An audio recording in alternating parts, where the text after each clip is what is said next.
کے اکنامک اور جو ہمارا حکومت کا اکنامک ٹیم، دونوں نے ملک کی معیشت کے ساتھ سیاست کی. جب خالصہ عدم اعتماد ہار رہا تھا تو اپنا کیا ہوا IMF کے ساتھ معاہدہ کی خلاف ورزی کرتے ہوئے 20 روپیہ کم کروایا پیٹرول کی قیمت. مشکل سے IMF پروگرام ریوائیو ہوا، ڈیفالٹ سے ہم بچے. جب اس کا پہلا قسط پاکستان آ رہا تھا تو اسی وقت پنجاب میں کچھ بائی الیکشن آ رہے. حکومت پاکستان خود یہ فیصلہ کرتے ہیں کہ 3 مہینے ہم اپنے معاہدے پر عمل درآمد نہیں کریں. جو خان صاحب نے کیا وہی کام نیا حکومت کی اکنامک ٹیم نے کیا.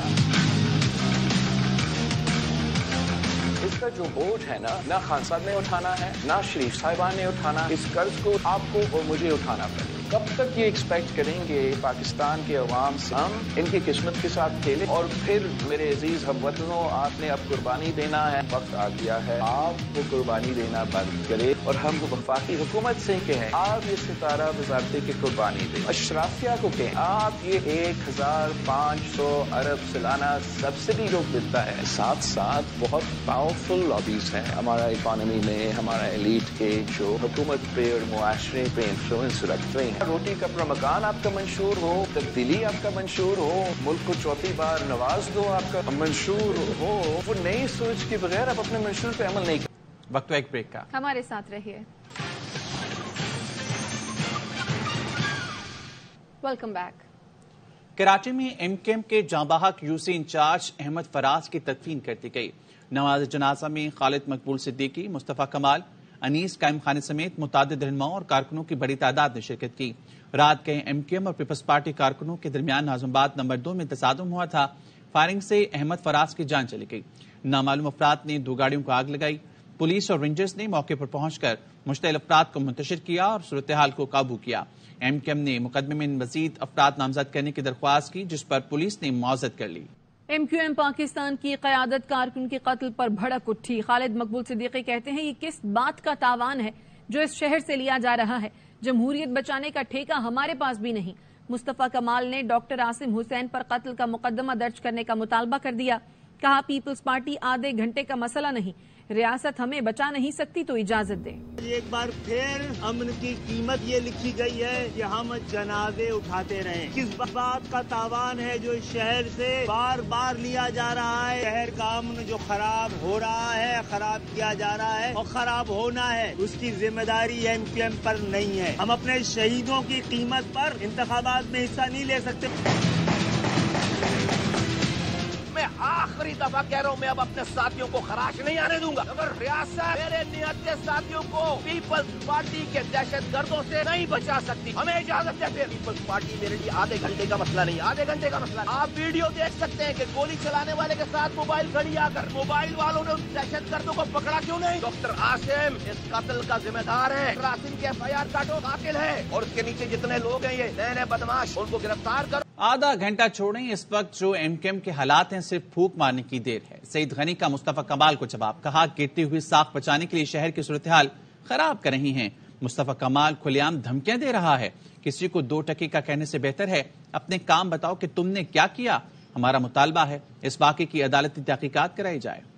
مصطفیٰ کمال کھلے عام یہ دھمکیاں دے رہا ہے. لڑنے جھگڑنے میں ہم سے کوئی چیمپئن نہیں. شہر کے اندر افراتفری چاہتے ہیں اس لیے کہ MQM کی جو صورتحال ہے شہر کے اندر وہ بہت خراب ہے. ان کو یقین ہے اگر الیکشن ٹھیک ہو گئے تو یہ ایک نشست نہیں جیت سکیں گے. اس وقت جو MQM کے حالات ہیں نا، آدھا گھنٹہ تو چھوڑ دیں پھونکی مارے. لہٰذا یہ چاہتے ہیں کہ شہر کا امن و امان خراب ہو تاکہ پولنگ اسٹیشن ان کے لیے آزاد ہو جائے یا گھس کے جو بدماشی ان کو کرنی ہے وہ کرے.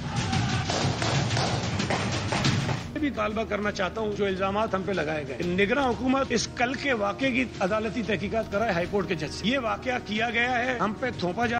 الیکشن کمیشن نے کراچی میں 2 سیاسی جماعتوں کے درمیان تصادم اور فائرنگ کا نوٹس لے لیا. چیف سیکریٹری اور IG سندھ سے رپورٹ طلب کر لی ہے.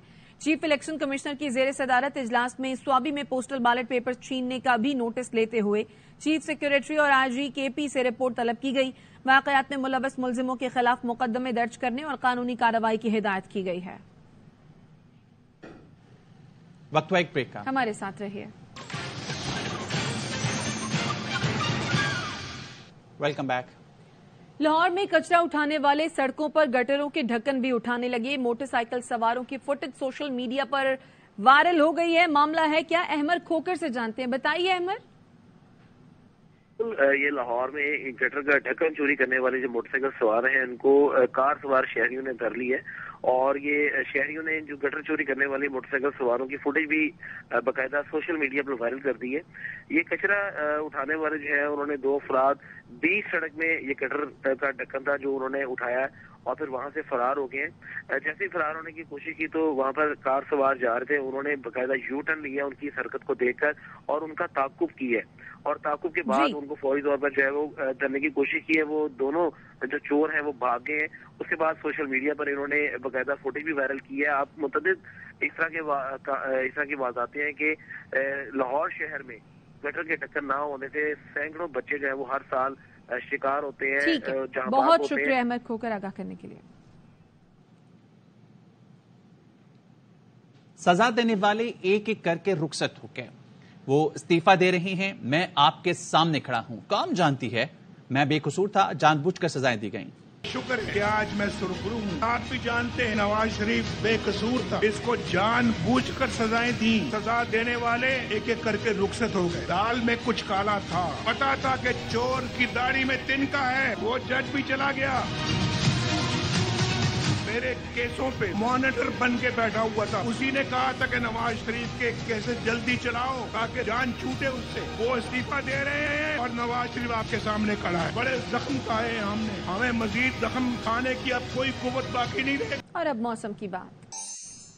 سوات میں برف باری نے وادی کے حسن کو 4 چاند لگا دیے۔ ٹھنڈے اور رنگین موسم سے لطف اٹھانے کے لیے سیاحوں کی بڑی تعداد نے وادی میں ڈیرے ڈال دیے ہیں۔ خبر آپ کو دیں گے، army chief general Asim Munir سے ایرانی وزیر خارجہ کی ملاقات ہوئی ہے۔ تاریخی باہمی تعلقات کو مزید فروغ دینے کی ضرورت ہے، اس پر بات کریں گے۔ ہمارے ساتھ موجود ہیں ہمارے نمائندے لیک الرحمان۔ لیک، بتائیے گا اس بارے میں۔ جی خالد، پاکستان کے دورے پر آئے ہوئے ایرانی وزیر خارجہ نے GHQ راولپنڈی کا دورہ کیا ہے اور army chief general Syed Asim Munir سے ایک تفصیلی ملاقات کی ہے، جس کے دوران دونوں ممالک کے تاریخی، مذہبی اور ثقافتی رشتوں کو مزید فروغ دینے اور اس کو مزید مستحکم بنانے کی ضرورت پر زور دیا گیا۔ آرمی چیف کی طرف سے اس موقع پر کہا گیا کہ کسی بھی ریاست کی خود مختاری اور علاقائی سالمیت کے احترام کی خصوصی اہمیت ہے، اس پر توجہ دی جانی چاہیے۔ ان کی طرف سے یہ بھی کہا گیا کہ ریاست سے ریاست کے تعلقات انتہائی اہمیت کے حامل ہوتے ہیں۔ دونوں جانب سے اس بات پر بھی اتفاق کیا گیا کہ دہشت گردی مشترکہ خطرہ ہے، جس سے باہمی تعاون ایک بہتر حکمت عملی اور انٹیلیجنس شیئرنگ کے ذریعے نمٹا جا سکتا ہے۔ آرمی چیف کی طرف سے جو سلامتی کے خدشات کو درپیش مختلف مسائل ہیں، جو خدشات ہیں، ان کے حوالے سے بھی زور دیا گیا اور ان کی طرف سے کہا گیا کہ جو بھی رابطے ہیں ان کو بہتر بنایا جانا چاہیے۔ یہ بتاتے چلوں کہ آرمی چیف نے اس موقع پر بات چیت کرتے ہوئے جو تازہ ترین واقعات ہیں ان کا بھی حوالہ دیا اور دونوں طرف سے اس بات پر اتفاق پایا گیا کہ مشترکہ خطرات کے خلاف بہتر رابطہ کاری اور بہتر تعاون کے ذریعے ایک دوسرے کے رابطوں کو بڑھا کر ان خطرات سے نمٹا جا سکتا ہے۔ اس موقع پر اس عزم کا اعادہ بھی کیا گیا کہ قریبی رابطوں کو برقرار رکھا جائے گا اور کسی بھی قسم کے ان تعلقات کو خراب کرنے کے لیے کسی بھی قسم کی رخنہ اندازی کو برداشت نہیں کیا جائے گا اور کسی کو اس بات کی اجازت بھی نہیں دی جائے گی۔ خالد، پاکستان اور ایران کے درمیان جو ایک دوسرے کے تعلقات ہیں ان کے حوالے سے بھی بات چیت کی گئی اور دونوں جانب سے سرحدی علاقے میں امن و استحکام اور خوشحالی کے لیے اپنے عزم کا اعادہ کیا گیا اور لوگوں کی فلاح و بہبود کے لیے بھی اقدامات کرنے پر اتفاق پایا گیا۔ جی خالد، ٹھیک ہے، بہت شکریہ تفصیلیں آگاہ کرنے کے لیے۔ Army chief general Syed Asim Munir سے ایرانی وزیر خارجہ کی ملاقات ہوئی ہے۔ اب تک کے لیے اتنا ہی۔ مزید خبروں کے لیے وزٹ کیجیے AWNnews.tv اور دیکھتے رہیے AWN News۔